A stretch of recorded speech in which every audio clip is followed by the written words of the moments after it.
Je vais aussi parler des gens qui ont tendance à donner leur opinion or qu'on ne leur a pas demandé leur opinion. Oui, oui, oui, on connaît tous des gens autour. Hello tout le monde, bon retour sur ma chaîne. Bonjour à toutes les nouvelles, bonjour à tous les nouveaux. Soyez la bienvenue au meilleur endroit pour booster ta vie et la passer au next level. Ici, on parle de bien-être physique, bien-être mental, développement personnel et de la mode. En fait, c'est une chaîne lifestyle. Aujourd'hui, on va parler des opinions, des critiques que l'on peut recevoir de part et d'autre, des personnes qui nous connaissent ou des personnes qui ne nous connaissent pas. Mais si toi, tu me découvres que maintenant et que tu n'es pas encore abonné à ma chaîne, moi, je t'invite à cliquer sur le bouton rouge s'abonner, tu actives tes notifications et comme ça, tu es sûr de ne pas manquer mes prochaines vidéos. Sans plus attendre, let's dive!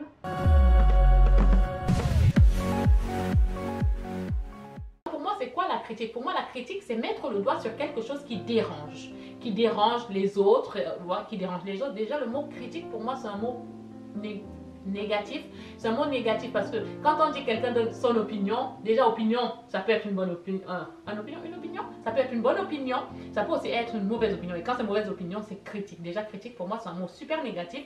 Mais en général, la critique lorsqu'elle est émise, elle est faite pour faire progresser. Mais force est de constater que il y a des gens qui vont critiquer juste pour critiquer, pour te casser, pour te faire perdre ta motivation, pour te faire abandonner. Donc c'est pour ça qu'on va devoir faire le distinguo entre la critique constructive et la critique non fondée en fait. La critique est juste là pour te casser, pour te démoraliser, pour te faire comprendre que tu n'es rien. Ok? Donc on va commencer. Donc pourquoi j'ai tenu à faire cette vidéo? J'ai tenu à faire cette vidéo parce que quand j'ai ouvert ma chaîne YouTube, au début pour moi c'était juste pour m'amuser. C'était pour m'amuser, partager ma passion du sport et tout. Parce que pour moi, j'aime que les femmes se regardent dans la glace et se disent que je me sens belle. Moi, c'était vraiment ça, venir vraiment partager pour aider les autres, pour leur montrer que je suis monsieur, madame, tout le monde. Si moi, je fais ça, si je réussis à atteindre mes objectifs au niveau de mon physique, vous aussi, vous pouvez améliorer si vous trouvez que votre physique ne vous plaît pas. Donc, j'ai commencé, j'avais pas de critique, rien du tout. Et après, quand j'ai lâché ma chaîne YouTube, quand je suis revenue sur ma chaîne YouTube 1 an et demi après, j'ai commencé à poster et tout, et mon entourage voyait qu'en fait, j'étais vraiment à fond dedans. Quand je dis mon entourage, c'était mes amis, ma famille, voyaient que j'étais vraiment à fond dedans, je mettais vraiment mon énergie dedans. Et j'ai reçu des critiques de la part de ma famille. J'ai reçu aussi des critiques de la part de mes amis. Pas tous mes amis, il y en a qui me soutenaient là-dedans, mais il faut aussi savoir que lorsque notre cerveau est fait de sorte que les compliments, on les reçoit bien. On reçoit bien les compliments. Quand on nous fait un compliment, on aime ça. Ça nous fait plaisir de recevoir un compliment. Maintenant, lorsqu'on reçoit une critique, tout de suite, c'est comme si notre cerveau se mettait en mode défensif, se mettait sur la défensive. On va se sentir blessé, on va se sentir... on te pointe du doigt, mais il faut aussi faire attention avec ça parce que c'est pas parce que quelqu'un va te faire une critique que la personne ne t'aime pas. C'est pour ça qu'on va faire le distinguo entre la critique constructive et la critique non constructive. La critique constructive, c'est une critique qui va être utile pour progresser, pour travailler de sorte que le résultat que tu vas sortir soit un résultat, soit un bon résultat, soit quelque chose de propre, quelque chose de net, quelque chose de travaillé, vous voyez. Donc c'est pour ça qu'il va falloir bien regarder dans votre entourage d'où viennent les critiques et bien étudier les gens qui vous font des critiques. Si c'est des membres de votre famille, parce qu'il y a aussi des membres de votre famille qui vont vraiment pas vouloir que vous réussissiez dans ce que vous êtes en train de faire, donc ils vont vous critiquer, ils vont faire la critique juste pour critiquer, juste pour vous casser, pour vous baisser votre morale et pour que vous abandonniez. Ces personnes-là, si vous connaissez que dans votre entourage, vous savez ce genre de personnes-là, ces personnes-là, lorsqu'ils vous font des critiques, vous n'en tenez pas compte, vous les laissez. En revanche, maintenant, si c'est des gens, vous savez que ces personnes vous aiment, ces personnes veulent votre meilleur et ne vous voudront jamais de mal. Lorsque ces personnes-là viennent vous donner leur vision par rapport à un truc que vous êtes en train de faire ou par rapport à une tenue que vous portez, en fait, c'est... Parce que la critique, c'est pas là, je vais parler par rapport à moi sur ma chaîne YouTube. Moi, j'ai des gens autour de moi qui sont des personnes que je sais que ces personnes-là me veulent du bien. Ces personnes-là ne me veulent pas du mal. Donc, quand ces personnes-là, même quand elles venaient me faisaient de la critique qui était constructive, moi, je prenais ça mal. Parce que moi, mon rapport à la critique, c'était, ok, vu qu'on critique ce que je fais, ça veut dire que je suis une mauvaise personne. Ça veut dire que ce que je fais n'a pas de valeur. Or que je savais que je travaillais beaucoup sur mes vidéos. Ça me prenait un temps fou. Je ne sortais pas, je ne voyais plus mes amis. Je ne sortais pas, je ne voyais plus mes amis. Et du coup, je passais beaucoup de temps dessus. Et quand tu passes du temps à faire quelque chose qui te plaît et que ta famille regarde et vient te dire que lui, franchement, là, ton décor, il est pas beau du tout, ça ne c'est ni fait ni à faire, et que tu as ton pote qui vient te voir, ça fait longtemps qu'il rumine sur ça et qui vient te dire que tes vidéos, entre guillemets, c'est de la MERDE, c'est de voilà, et que ton décor derrière, c'est de la j'ai pas envie de dire ça parce que j'ai pas envie de rythme ma monétisation du tout. Donc voilà, et ça fait mal. Ça fait mal quand moi j'ai reçu ces claques parce que pour moi c'était comme une claque qu'on me mettait parce que moi je vais du principe que lorsque c'est moi qui allais comme ça parce que je disais, lorsque moi j'aime les gens, je vais pas pointer du doigt. Enfin, je ne vais pas pointer du doigt leurs défauts, le truc qui ne va pas dans ce qu'ils sont en train de faire. Mais ça, c'est vraiment pas bien de faire comme ça parce que c'est être hypocrite. Si tu vois que ton ami est en train de faire un truc, ou que ta famille, quelqu'un de ta famille que tu aimes et que tu veux que son bien en train de faire quelque chose et tu vois qu'elle est en train de se perdre, vaut mieux que tu lui dises, même si ça fait mal, parce que moi, les critiques que je recevais de la part de ma tante, quand elle me faisait des critiques par rapport à une vidéo que je sors, elle me fait une critique. Pour moi, je disais non, mais même ma tante, elle s'y met, ça me faisait mal au cœur, j'étais pas bien. Et je commençais à dire, ouais, c'est vraiment pour me démotiver. Je me souviens, j'appelais souvent ma très très bonne amie qui est aussi sur YouTube. Je l'appelais, je lui disais et tout, j'étais pas bien et tout. Et puis elle me disait, mais toi, tu veux quoi toi-même en fait? Tu veux quoi? Fais les choses selon ce que toi-même tu veux. Parce que moi, si tu voulais, j'étais toujours du genre, si ma tante, elle me dit qu'il y a un truc qui ne va pas, j'ai toujours envie que mon travail lui plaise. Je veux qu'elle valide mon travail, vous voyez? C'est comme ça. Donc du coup, pour moi, quand elle vient me dire que ça va pas, c'est pas que le monde s'écroulait autour de moi, mais c'était limite ça. Mais en fait, non, c'était pas parce qu'elle voulait me casser, parce qu'à un moment, je me dis, mais en fait, elle veut que j'abandonne ma chaîne YouTube, carrément. Mais en fait, non, pas du tout. C'est juste qu'elle me disait ça, parce que c'était vraiment, c'est vrai ce qu'elle était en train de me dire. Je m'en suis rendu compte plus tard quand un autre ami que j'ai rencontré, dans mon travail, enfin, il ne travaille pas avec moi, mais je l'avais rencontré, et puis un jour, il a été regarder ma chaîne YouTube. Et tout de suite, il m'a pas fait la remarque, il m'a rien dit. Mais un jour, on était en train de discuter, il m'a dit, Leslie, si tu veux évoluer sur YouTube, il y a des petites choses qu'il va falloir que tu travailles. Il m'a sorti les mêmes choses que ma tante m'avait dit. Or qu'autour de moi, il y a un seul ami qui m'avait dit un truc comme ça, mais il me l'avait tellement mal dit que ça m'avait piqué, mais quand je regardais, je me disais qu'il avait raison, mais tellement il me l'a dit, mais d'une façon que ça m'a saoulée, ça m'a énervé, mais bon, j'ai gardé la face, mais ça m'avait vraiment piqué parce que j'en parlais encore à une autre copine, mais quelques semaines plus tard, mais parce qu'il l'avait dit avec de ses mots, enfin, voilà quoi, et du coup, faites vraiment attention aux gens qui viennent vous critiquer, n'est-ce pas? Prenez ce qui est bon. En fait, je pense que c'est l'ego qui fait en sorte que lorsqu'on vient nous faire une critique, on se met en mode défensif et qu'on se dise qu'en fait, l'autre, il vient juste nous dénigrer et tout, il se prend pour qui? C'est l'ego qui fait ça, et du coup, quand on est dans l'ego, on n'est pas dans l'humilité. On n'est pas dans l'humilité. On ne peut pas accepter la critique qui peut être bonne pour nous, qui peut nous faire évoluer. On est là, on se ferme comme ça, comme une huître.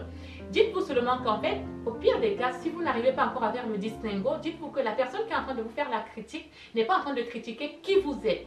Parce qu'il y a des personnes qui vont vous critiquer, on en reviendra. Il y a des personnes qui vont vous critiquer qui ne vous connaissent pas du tout. Et ça aussi, ça pique, hein, parce que moi sur YouTube, j'ai reçu des critiques, des gens qui ne me connaissent ni d'Adam ni d'Ève, et ça me faisait mal au cœur. Et du coup, qu'est-ce que je faisais? Je bloquais ces personnes-là.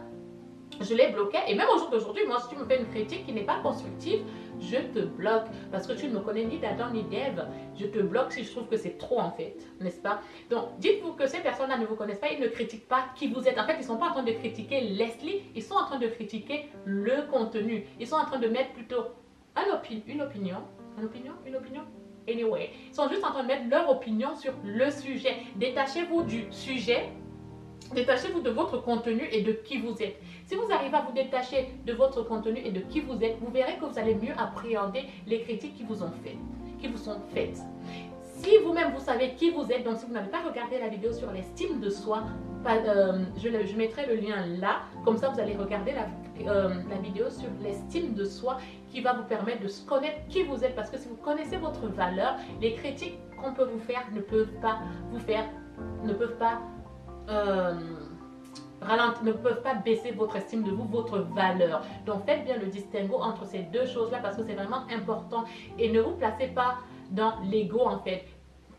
En fait, soyez humble. Soyez humble. Lorsque vous sortez quelque chose, de toute façon, quand vous êtes sur les réseaux sociaux, dites-vous que vous allez être critique. Si vous n'êtes pas une personne qui sait faire la différence entre qui elle est et le contenu qu'elle est en train de proposer aux gens, ah bah alors là vous êtes mort avant la fin du film. Donc du coup, faites vraiment attention à ça. Et maintenant, on va parler des gens qui critiquent juste pour critiquer. Parce que oui, il y a des haters qui vont critiquer, juste pour te démolir, juste pour te faire te démotiver pour que tu ne continues pas ce que tu es en train de faire. Donc faites bien attention à ces gens-là aussi, parce que ces gens-là, ils sont seulement là, c'est leur passe-temps favori. Ils ne vous connaissent pas. Ils critiquent tout, c'est leur passe-temps favori. Mais ces gens-là, il ne faut pas non plus leur donner de l'importance, parce que si lui, il te critique, toi, tu renchéris, ah bah alors là, tu lui fais plaisir, tu lui fais vraiment plaisir. Moi, des fois, je reçois des critiques maintenant sur ma chaîne. Ce que je fais, c'est je mets un pouce comme ça, je mets un cœur, et puis c'est tout en fait, parce que c'est facile de critiquer quelqu'un qui prend sa caméra et qui se met face à sa caméra et commence à faire quelque chose et commence à partager quelque chose. C'est très facile, mais c'est pas tout le monde qui peut avoir le courage, je parle de YouTube, hein, parce que je suis sur YouTube, c'est pas tout le monde qui va avoir le courage de prendre une caméra et de s'asseoir et de commencer à faire une vidéo. Donc ne prenez pas trop les critiques à cœur. Je sais que c'est facile à dire, mais vraiment difficile à faire. On vous critique, anyway, ce n'est pas grave, ces personnes ne vous connaissent pas. Et même si c'est des personnes qui vous connaissent, détachez-vous du sujet et de vous-même, du contenu et de qui vous êtes, n'est-ce pas? Si vous savez qui vous êtes, si vous vous donnez assez de valeur, quand vous faites une critique, ça ne va pas trop vous atteindre. Mais lorsque on vous fait une critique et ça vous pique, c'est que vous-même, vous ne savez pas qui vous êtes, n'est-ce pas? Maintenant, je vais aussi parler des gens qui ont tendance à donner leur opinion or qu'on ne leur a pas demandé leur opinion. Oui. On connaît tous des gens autour de nous ou quelqu'un autour de nous qui a toujours un avis sur tout, même quand on ne lui demande pas. Il va donner son avis et en plus, quand il donne son avis, c'est pas toujours un avis favorable à toi. Ça va pas être favorable cet avis-là. C'est l'avis qui va venir, c'est l'opinion qui va venir piquer. Or qu'il faut savoir qu'on ne pense pas tous de la même façon, on n'a pas tous des mêmes réalités. Tu as ta réalité, j'ai ma réalité. J'ai ma façon de voir les choses, tu as ta façon de voir les choses, c'est pas la même. Mais deux fois, force est de constater que les gens, ils aimeraient qu'on voit les choses telles que eux ils voient les choses. Vous pouvez donner votre opinion, mais ne l'imposez pas aux gens. Et ayez des façons, il y a des façons de donner son opinion à quelqu'un, surtout lorsqu'on ne vous l'a pas demandé. Sachez que vous avez vos limites, j'ai mes limites. Il y a la limite, j'ai une limite, j'ai un seuil d'acceptation des choses et toi tu as ton seuil d'acceptation des choses. Il y a des choses que je vais accepter, il y a des choses que toi tu n'acceptes pas et vice versa. On n'est pas obligé toujours d'être comme ça, Et puis lorsqu'on ne te demande pas ton avis, ne le donnez pas. Et même si vous le donnez, sachez comment vous allez le donner, n'est-ce pas? Et donc voilà. Donc maintenant, moi, au niveau de la critique, comment je me sens aujourd'hui? La critique, je ne la prends plus trop à cœur comme je faisais avant. Avant, la critique, j'étais que dès qu'on conteste quelque chose que je dis, par exemple, si on est, que ce soit la critique ou qu'on conteste quelque chose que je dis, ah mais moi ça me mettait mal, j'étais mal, je me remettais en question, mais tout le temps, parce que là, ok, ma tante m'a dit ça, ah j'ai ma pote qui m'a dit ça et tout, ils sont en train de me faire une critique sur quelque chose, je me dis, il faut que je travaille ça, il faut que je travaille ça, mais en fait, hey, calm down, prends ce qu'ils sont en train de te dire, ok, dis ok, tu prends, et après maintenant, pose-toi 2 secondes et réfléchis sur ce qu'ils t'ont dit. Et ne te dis pas que oui, ils sont en train de te dénigrer, ils veulent absolument te casser. Non, pas du tout. Tu prends avec beaucoup de recul et tu regardes et tout. Et après, tu pèses le pour et le contre. Tu prends ce qui est bon pour toi. Sois comme une éponge. Tu vas absorber, après maintenant, tu vas prendre ce qui est bon pour toi et le reste, tu jettes. Parce que sinon, en fait, au fond, tu n'auras plus personne autour de toi. Si à force qu'on te critique, tu te renfermes. Et tant que tu es sur les réseaux sociaux, sache que tu auras toujours des critiques. Il y aura toujours des gens qui seront là pour te critiquer et des gens qui ont un avis sur tout, qui savent tout surtout. Donc voilà, et voilà, c'est ce que je voulais partager aujourd'hui avec vous sur la critique. J'espère que la vidéo n'était pas trop longue, parce que quand je fais des choses sans prendre des notes, sans noter des choses, ça part un peu en freestyle. Mais voilà, moi j'étais quelqu'un qui, la critique pour moi, ça me faisait me remettre en question tout le temps, et à me dire, ouais, si la personne m'a critiqué, en fait la personne ne m'aime pas, la personne n'aime pas ce que je fais et ne m'aime pas tout court. C'était genre, on me critique sur quelque chose, ça veut dire que c'est moi qui suis critiquée et pas le sujet, parce que je n'arrivais pas à détacher mon contenu de moi. C'est moi qui ai fait ce sujet-là, c'est moi qui l'ai pondu ce truc. Donc du coup, ça veut dire que c'est moi qu'on est en train de critiquer, c'est ma personne qu'on critique, or que pas du tout, c'est pas ma personne qu'on critique. Et on fait aussi attention à ceux-là qui ont un avis sur tout et qui savent tout et qui veulent juste vous démotiver et vous faire perdre confiance en vous et vous faire abandonner. Donc voilà, en tout cas, j'espère que cette vidéo vous aura plu. Et si vous avez des questions et que vous avez déjà été victime des critiques comme ça qui sont non constructif, c'est comme ça que j'appelle ça. Dites-le moi en commentaire et dites-moi comment vous vivez ça aujourd'hui, n'est-ce pas? Donc, le maître mot de cette vidéo, c'est détachez-vous de du contenu que vous avez fait et de qui vous êtes. Parce que le contenu que vous faites ne représente pas forcément qui vous êtes. Vous pouvez être quelqu'un, vous êtes une personne super gentille avec de très bonnes valeurs et faire un travail qui, là, sur le coup, tout de suite, qui n'est pas bon, entre guillemets, pour l'autre. Parce que ça peut être bon, ça peut pas être bon pour l'autre et être bon pour quelqu'un d'autre. Vous voyez ce que je veux dire? Donc, faites bien attention à ça. Je vous fais de gros bisous. Je vous dis à très bientôt.